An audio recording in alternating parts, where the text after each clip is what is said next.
So this video will be irrelevant once the Arcane level 81 armor becomes cheaper.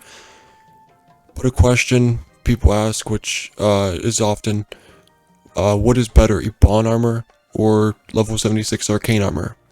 The answer to that is going to be Ebon armor for Mage, Sunken Vest for Rogue, which is a 76 Arcane, and Chasmal Vest for the Warrior, which is also 76 Arcane. You may be questioning, why Ebon armor on Mage? I'll get to that in a minute. But for Rogue and Warrior, Chasmal and Sunken require you to do damage in order to proc.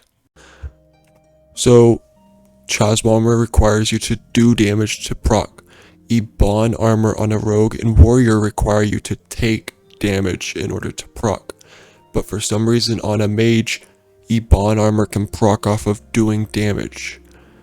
People use Ebon armor on a Mage due to the fact it has a higher proc rate than Abyssal, meaning you're gonna proc it more often than Abyssal. For Rogue and Warrior, people use Chasmal and Sunken because, I mean, you're supposed to do damage to stuff in order to proc. And say you're fighting Rahabagor or a Kenta, you have a Bond Vest on, you can't proc it. If you get hit by a Kenta, you're stunned, and you have a massive damage reduction debuff on you. Like, what are you gonna do? Throw flies at it? And then if you get hit by Rahabagor, you're just instantly killed. You're one shot if it's elite Rahabagor. And normal Rahabagor does like 50% health and it sends you really far back. So Ebon armor is like useless. Chasmal armor is also way more controllable on its proc than Ebon armor is.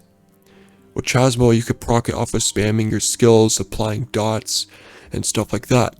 Ebon armor, you have to forcefully take damage. Like, you have to purposely take damage, which you do not want to do in harder maps, because you will die.